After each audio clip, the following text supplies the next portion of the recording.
राधे राधे दोस्तों, कैसे हैं आप सब। दोस्तों, पम्बन ब्रिज के बारे में तो अब तक आपको पता लग ही गया होगा कि पम्बन ब्रिज के ऊपर काफ़ी सारी खामियां जो है जताई गई हैं, काफ़ी सारी परेशानियां जो है निकली हैं उसके ट्रायल्स के बाद में। तो आखिर क्या होगा, पम्बन ब्रिज स्टार्ट होगा नहीं होगा, जिसको लेकर के काफ़ी लोग जो है सोच रहे हैं। तो चलिए आज की वीडियो में डिस्कस करते हैं इस पूरी चीज़ के बारे में। दोस्तों, पम्बन ब्रिज की पिछली अपडेट्स के अंदर हम लोगों ने चर्चा करी थी, इसके ट्रायल्स हुए थे और उन ट्रायल्स के बाद इसकी फाइनल रिपोर्ट निकल के सामने आई। दोस्तों, ये जो रिपोर्ट है ये कमिश्नर ऑफ रेलवे सेफ्टी ने बनाई है, जो कि आता है मिनिस्ट्री ऑफ सिविल एविएशन के अंदर। जी हाँ, यहाँ पे मिनिस्ट्री ऑफ रेलवेज इन्वॉल्व नहीं है, यहाँ पे ministry of civil aviation involve होती है, जो कि अगेन उनका चेकिंग करने का तरीका अलग होगा, अच्छा होगा और बहुत ज़्यादा निष्पक्ष होगा। ठीक है ना, अनबायस्ड तरीके से वो चेकिंग करेंगे। तो दोस्तों, रिपोर्ट के अंदर सबसे पहले तो तारीफ की जाती है पुराने वाले जो पम्बन ब्रिज है उसको लेकर के, जो कि बनाया गया था 1914 के अंदर। और तारीफ ये की जाती है उसको लेकर के कि यार 1914 में जब हमारे पास इतना टेक्नोलॉजीज भी नहीं थी, काफ़ी कुछ इतना जो है पिछड़ा हुआ था, उस ज़माने के अंदर भी जो है इतनी अच्छी टेक्नोलॉजी का जो है ब्रिज को बनाया गया। बट उसके कंपैरिजन में अब ये जो नया ब्रिज बनाया गया है इसके अंदर बहुत सारी खामियां जो है निकाली गई हैं। सबसे पहली खामी इसकी निकाली गई है दोस्तों कि इसका जो लिफ्ट स्पैन है, मतलब कि जो वर्टिकल लिफ्ट वाला हिस्सा है, वो एक नॉन आरडीएसओ स्टैंडर्ड का है। तो रेलवेज के अंदर आरडीएसओ क्या है, आपको हर चीज़ का ये मापदंड बताता है कि मतलब ये चीज़ इस तरीके से बनेगी, इस तरीके से बनेगी, उसके ब्लूप्रिंट्स वगैरह जो होते हैं, उसका काम करने का तरीका क्या होगा, वो सब जो है आरडीएसओ डिसाइड करता है। अब सीआरएस की रिपोर्ट में ये कहा गया कि यहाँ पे जो कंप्लीट ब्रिज बनाया गया है वो नॉन आरडीएसओ स्टैंडर्ड है। ठीक है, जिसके ऊपर एक आर्ग्यूमेंट निकल कर सामने ये आता है कि इस टाइप की एक जो चीज़ है, मतलब इस टाइप का जो वर्टिकल स्पैन लिफ्ट है, ये इंडियन रेलवेज के नेटवर्क में पहली बार ऐसा कुछ जो है बनाया जा रहा है। तो ये आरडीएसओ स्टैंडर्ड का तो हो नहीं सकता, मतलब आरडीएसओ के पास इसके बारे में प्रायर नॉलेज नहीं है। लेकिन उसके बाद भी अगर कुछ भी ऐसा होता है तो रेलवेज की अपनी गाइडलाइंस के अंदर ये लिखा हुआ है कि एक टैग को फॉर्म किया जाएगा, मतलब टेक्निकल एडवाइजरी ग्रुप फॉर्म किया जाएगा, जहां पे एक बाहर की एजेंसी होगी, प्राइवेट एजेंसी होगी, जिसके पास इस काम की एक्सपर्टीज होगी। वो आरडीएसओ के साथ जो है कोलैबोरेट करेगी, पूरे ब्रिज को बनाने का जो भी टेक्निकल नोहा होगा उसको एक्सचेंज किया जाएगा आरडीएसओ के साथ में। फिर आरडीएसओ उसकी एक प्रॉपर पॉलिसी गाइडलाइन वगैरह बनाएगा और फिर कहीं जाके वो कंस्ट्रक्शन कंपनी के साथ उसको शेयर करेगा और कंस्ट्रक्शन कंपनी आरडीएसओ के स्टैंडर्ड के हिसाब से जो है काम करेगी। ये प्रोसेस जो है पूरा फॉलो होना चाहिए था। लेकिन यहाँ पे सीआरएस की रिपोर्ट में साफ कहा गया कि रेलवे बोर्ड की सपोर्ट से आरडीएसओ ने अपनी रिस्पॉन्सिबिलिटी से जो है मतलब हट जाता है और प्लानिंग स्टेज से ही इसके अंदर जो है गड़बड़े सामने आने लग जाती हैं। अब 8 पेज की इस रिपोर्ट के अंदर पामन ब्रिज के बारे में बहुत डिटेल में जो है कमियां निकाली गई हैं, लेकिन हम इतना डिटेल में डिस्कस नहीं करेंगे बिकॉज हम लोगों को बहुत टेक्निकल जानने की जरूरत नहीं है। बट मैं फिर भी अगर आपको बहुत सारी चीज़ें बताऊं तो एक तो प्लानिंग स्टेज में ये हो गया। एग्जीक्यूशन स्टेज के अंदर सबसे बड़ी कमी क्या रही है कि हमें जानते हैं जो ब्रिज है ये भाई लोहे का ब्रिज है और इसके नीचे जो पानी है वो नमक का पानी है, खारा पानी है। खारा पानी सबसे ज़्यादा क्या कर सकता है, जंग लगा सकता है,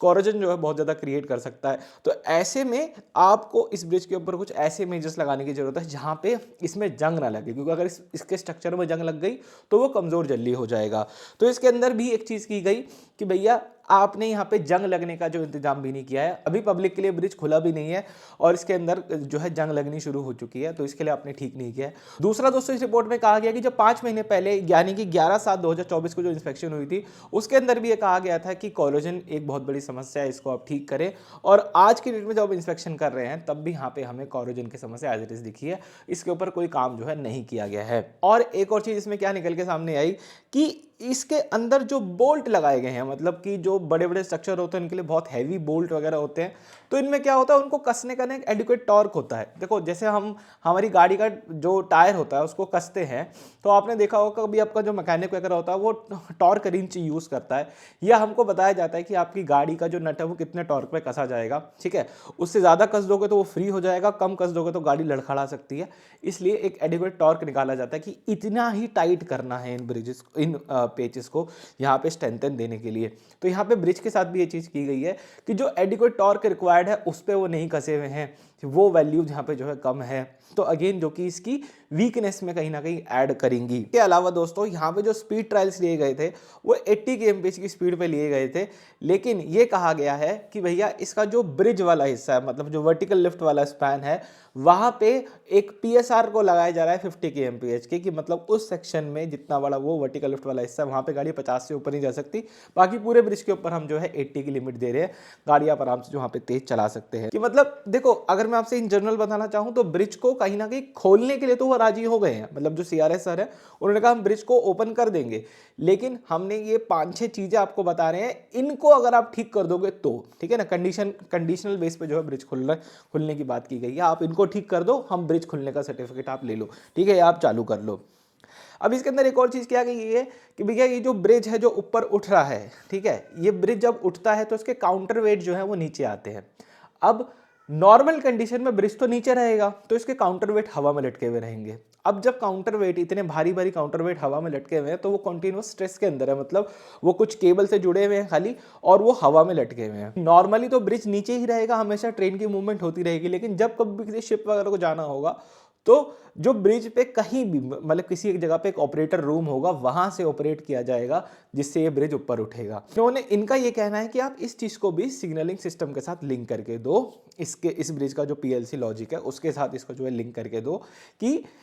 कब ब्रिज ऊपर है कब नीचे है, वो सिग्नलिंग सिस्टम वाले बंदे को इंश्योर हो सके कि हाँ ब्रिज नीचे है। ऐसा ना हो ये ब्रिज आपका हवा में टंगा हुआ है और यहाँ से ट्रेन को जाने का सिग्नल दे दिया है, ठीक है, ये चीज़ जो है नहीं होनी चाहिए। इस चीज़ को आप सिग्नलिंग में इंटीग्रेट करके रखो। अभी के लिए जो सीआरएस रिपोर्ट है उसमें ये कहा गया है कि हम जितने भी आपके ब्रॉड गेज डीजल लोकोमोटिव्स हैं उनको इस ब्रिज के पे चलने की परमिशन दे रहे हैं, but subject to the restriction. ये चीज़ें फॉलो करनी पड़ेंगी, तो मैं बार बार आपसे बोल रहा हूँ। और वो क्या चीज़ें हैं वो मैं आपको बताता हूँ। इनको कहा गया है कि मतलब आरवीएनएल बेसिकली बना रहा है ये, तो इनको कहा गया है कि आप एक रेप्यूटेड एजेंसी को हायर करेंगे बाहर से, ठीक है, जो कि इस ब्रिज की रिस्क एनालिसिस करेगी, मतलब इस ब्रिज पे क्या क्या पॉसिबल खतरे हो सकते हैं उनको आइडेंटिफाई करेगी, साथ में वो उसकी रिस्क मिटिगेशन स्ट्रैटेजीज भी बनाएगी, मतलब उस रिस्क को कैसे मिनिमाइज या कैसे एलिमिनेट कर सकते हैं इसकी स्ट्रैटेजीज बनाएगी और वो शेयर करेगी, मतलब आप उन चीज़ों को इम्प्लीमेंट करोगे। दूसरा, आप यहाँ पे मॉक ड्रिल्स करवाओगे, मतलब कि एक एक्सीडेंट वाली सिचुएशन बनाओगे और उसमें आपकी पूरी टीम किस तरह से एक्ट करेगी वो चीज़ जो है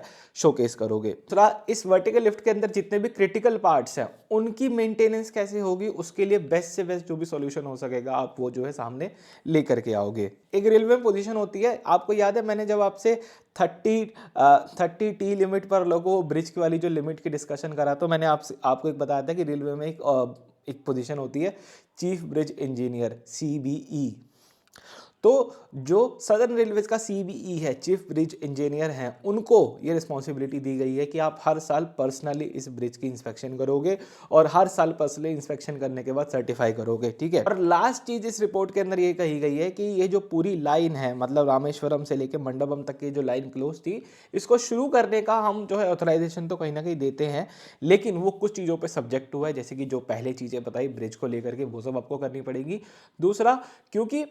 मंडपम से रामेश्वरम तक का जो पूरा ट्रैफिक है वो कम्प्लीटली क्लोज्ड हो चुका है, तो एक बार उस रास्ते की पूरी इंस्पेक्शन होगी, उस रास्ते को पूरा चेक किया जाएगा। अगर वो रास्ता ठीक है, उसमें कोई फॉल्ट वगैरह इतने टाइम में नहीं उत्पन्न हुआ है, तो यहाँ पे हम जो है वापस ट्रैफिक शुरू करने की बातें जो है कर सकते हैं। मोटी मोटी बात यह है कि ब्रिज बन गया है, ब्रिज पे ट्रेन चल सकती है, लेकिन इनको